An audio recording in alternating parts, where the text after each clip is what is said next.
Bonjour tout le monde et bonjour à Joël. Merci beaucoup d'avoir accepté cette interview. Je te laisse te présenter. Joël, qui es-tu? Joël Conan, d'origine ivoirienne, qui depuis une trentaine d'années réside en Europe, essentiellement en Suisse depuis 20 ans, et puis formé en tant qu'éducateur aussi en relation d'aide, formateur en entreprise, et pour former aussi les adultes, j'ai pu aussi me former dans ce sens-là.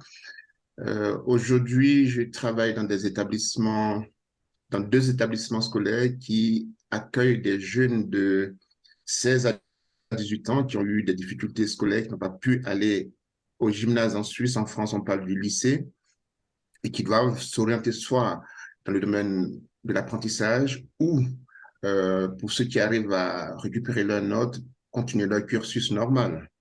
Mhm. Voilà, je vis dans le canton de Vaud, en Suisse, et puis voilà. Ok, donc tu aides les jeunes qui ont vraiment des difficultés scolaires. Comment ton approche? Est-ce que tu peux nous parler un peu plus de comment tu aides ces jeunes-là? Dans le cadre du plan d'études roman, donc la Suisse romande, il y a une rubrique qui s'appelle les sciences sociales, et en dessous des sciences sociales, on a la rubrique de la citoyenneté. Et donc, D'accord. j'ai développé un programme sous la rubrique citoyenneté qui permet non pas de travailler les questions d'histoire, géographie et autres, mais l'individu lui-même, comment il pourra être dans ce monde-là. Donc, j'ai inversé les rôles en impactant le jeune pour que quand il sort de chez lui, quand il sort de l'école, quand il sort de son quartier, il puisse être ce citoyen modèle. Mhm, d'accord, mais c'est magnifique. Et pour ça, j'ai vu que tu as écrit plusieurs ouvrages pour décrire en détail plus ton approche et tout ce que tu as emmené pour ces jeunes-là. Est-ce que tu veux bien nous parler de tes livres? Tout à fait. En 2011, j'ai eu l'opportunité d'écrire le premier livre, Mineurs étrangers et leur laborieuse intégration. Celui-ci, grâce au fait que j'avais été en charge d'une mission spécifique, m'occuper des familles, des enfants et de leurs mamans issus des pays de l'Est et qui étaient réfugiés en Suisse. Et ce moment de rapprochement, d'échange, d'accompagnement m'a permis de comprendre, de m'apercevoir de la difficulté que ces enfants traversaient, y compris les mamans qui les accompagnaient. Mhm. Et je me suis dit, mais pourquoi pas, à partir de ces expériences-là, essayer de récolter des informations pour interpeller, alerter et en même temps encourager ces gens-là, leurs Mhm. parents et eux-mêmes. D'accord. Et donc, je mets en évidence, si vous voulez, euh, l'attitude du citoyen qui accueille sa peur, ses craintes, et puis de celui qui arrive, ses peurs et ses craintes aussi, et comment mettre une sorte d'harmonie en écoutant l'autochtone et celui qui arrive. Et Mhm. au final, on finit par, avec beaucoup de chemin à faire, à obtenir des résultats très satisfaisants. D'accord. Est-ce que tu as un cas concret comme ça d'une personne que tu as suivie et aidée, d'une famille ou je sais pas, d'une maman? J'ai un souvenir, je bossais dans un foyer éducatif d'un enfant qui, chaque soir, téléphonait à sa maman, ne serait-ce que 2 secondes, et il bouclait le téléphone. Et un soir, je lui pose la question, mais pourquoi déranger maman pour 2 secondes et tous les soirs, pareil? Et il a dit bien plus tard que mon papa étant décédé, c'est ma seule référence et je n'ai pas envie qu'il lui arrive quelque chose. Donc, j'ai juste besoin de savoir si elle vit. Quand elle me répond, c'est qu'elle vit. Mhm. Et puis, j'ai pas non plus envie que quelqu'un va pour la courtiser parce que dans ma culture, c'est très compliqué. Elle peut avoir des problèmes avec ma famille paternelle. Et donc, je ne veux pas la perdre. Et Mhm. ce petit téléphone de 2 secondes, c'était pour lui une satisfaction que maman est seule, elle est bien. Elle n'est mm, pas morte. mm, Ça le rassurait. On pouvait comprendre, si tu veux, dans le comportement de cet enfant assez violent, parce que il n'avait pas de repère paternel, repère du côté maman, mais maman, elle vit, mais elle vit loin. Et eux ont été dépassés parce que leur comportement était très agressif. Lorsqu'on a compris qu'ils avaient tant besoin de maman, c'est dans ce cadre-là que mon directeur m'a mandaté de partir rencontrer la famille, d'établir des points, quelle que soit la justice, comment on appelle, les décisions de justice. On a pu travailler avec les juges et permettre à ce que ces enfants aient accès à maman pour la rencontrer de temps en temps, pour renforcer leur lien. Ces petites histoires m'ont beaucoup touché. mm. Vous verrez que dans le bouquin, je donne pas mal d'histoires d'enfants, parents, et puis comment est-ce qu'ils s'en sont tirés d'affaires, Mm. au plus. D'accord. Et aujourd'hui, comment tu formes les éducateurs? Qu'est-ce que tu leur donnes de ton expérience? Alors, si tu veux, mon travail a plusieurs volets. J'ai le premier manuel que j'ai écrit sur la migration. C'est ça qui me permet de travailler ces éléments-là. Le deuxième s'appelle Évolution de la personne. Quel enjeu? Ça nous permet de travailler l'individu de 0 à 65 ans. Et puis, D'accord. celui-là, c'est celui qui permet de travailler avec les ados sur la question de la citoyenneté. Ces trois modules en soi. Et chaque module est constitué d'outils que j'ai pu créer tout au long de mon parcours avec les jeunes, avec les adultes, avec les migrants, Mm. qui aujourd'hui devient une compétence que beaucoup de professionnels s'en servent, ceux qui ont eu accès à mes cours, parce que j'ai eu l'opportunité d'enseigner dans des écoles supérieures sociales, pas plus tard que la semaine, c'était samedi dernier, à Genève, avec des enseignantes qui travaillent avec des élèves au potentiel qui ont été exclus de l'école normale. D'accord. Et nous avons pu décortiquer certains mécanismes et elles ont pas mal fait des photos de mes outils et je pense qu'elles vont pouvoir s'en servir. Donc, mon but, c'est de pouvoir avoir accès à des espaces qui permettent de pouvoir transmettre ce savoir-là aux enseignants, aux éducateurs, aux personnes qui s'occupent de la petite enfance, à un certain nombre de professionnels qui se sentiront concernés par l'humain Mm. et puis de faire face aux interactions.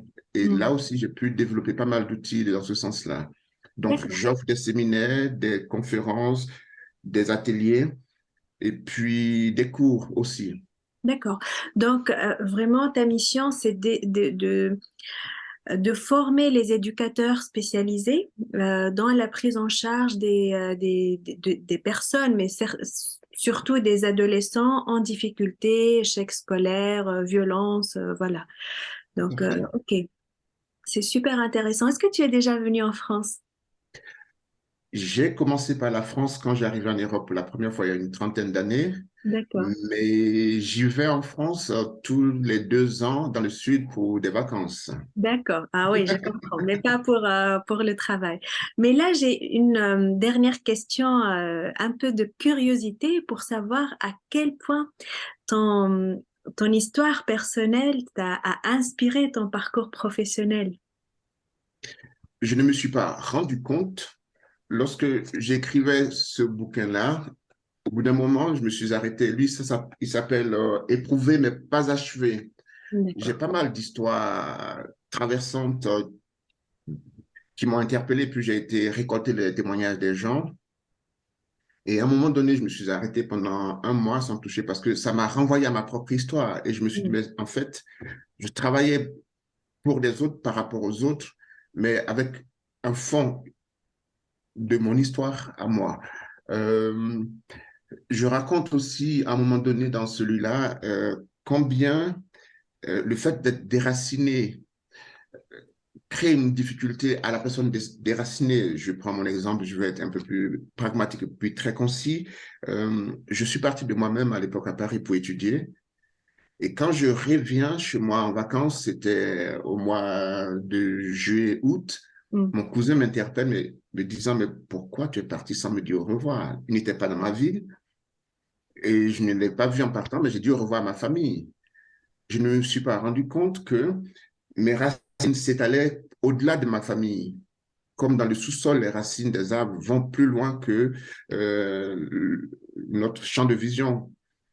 Et donc, en me déracinant pour partir à Paris pour étudier, en fait, j'ai coupé mes racines les plus proches pour pouvoir me garder une sorte de terreau pour partir. Et dans les autres parties coupées, faisait partie celle de mon cousin qui se rejoignait aux miennes sous le sol. Et je mm, l'ai blessé en partant. mm, J'ai dû m'excuser pour réparer quelque chose. Et donc, ces mécanismes-là, quand je parle des ados migrants qui arrivent en Europe, qui arrivent en Suisse, euh, je pense qu'il y a quand même une sorte de vibration qui se transmet là et il y a une connexion très facile. Lorsque je m'adresse aux citoyens qui accueillent, j'ai une certaine compréhension due à ma propre histoire parce qu'ils n'ont pas choisi de m'accueillir. Je suis parti de moi-même et mm. ils font face à une culture qui n'est pas la leur et qui les contredit dans leur réalité. Et en Ouais, même temps, je dois vivre parce que j'ai choisi de venir et étudier. Il ouais, m'appartient d'une part de faire un chemin pour qu'ils comprennent un peu ma présence. ouais. Voilà un petit peu comment je peux caricaturer. Oui, ouais, le parcours, Merci beaucoup, Joël. Moi, je le vois hein, dans la musique, la musicothérapie, en tout cas, les origines, les différentes cultures. Cette approche musicale, elle me permet justement de voir comment est ce déracinement, comment unir des personnes de différentes cultures par la musique. C'est pas toujours simple. C'est un domaine tellement passionnant. Et justement, chacun a son propre histoire et je pense que finalement, on est lié, côté professionnel, personnel, c'est toujours très, très lié. Donc, est-ce que tu as quelque chose à rajouter avant de terminer? J'ai une pensée pour notre jeunesse, nos enfants, dans un monde en mutation terriblement dangereuse. On parle de guerre. Autrefois, on parlait de guerre. Aujourd'hui, on parle de guerre et on est conscient de ce qui se passe. On parle d'une évolution démographique. On parle d'écologie. On parle de pauvreté, des choses qui sont devenues réelles à nos yeux. Et ma question, c'est quel avenir nous offrons à ces enfants-là? Ouais. Comment les préparer? Mes outils, si vous voulez, euh, permettent. Il y a un jeune qui me disait dans un cours il y a une semaine, pourquoi nous, maintenant, avons accès à vos cours? Pourquoi pas, on n'a pas eu, pourquoi pas ne pas aller vers les plus petits? Si on avait eu ça très tôt, on serait quelqu'un d'autre aujourd'hui. Et Hmm. je dis, mais c'est pas trop tard. Maintenant, vous l'avez.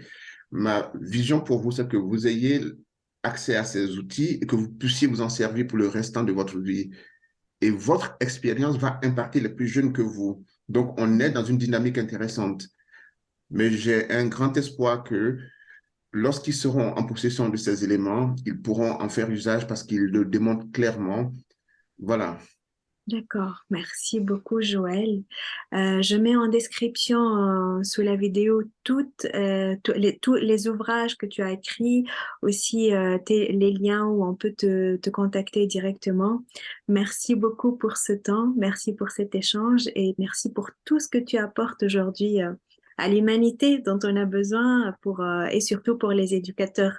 Donc, n'hésitez pas, si vous êtes éducateur et que vous vous posez des vraies questions pour la prise en charge des enfants ou des ados ou des adultes, Joël va énormément vous aider. Merci beaucoup, Joël. Je te souhaite de très, très bonnes fêtes de fin d'année et à toutes personnes qui nous regardent aussi, de très, très bonnes fêtes et à très, très bientôt. Au revoir. Merci. Bonne journée à vous.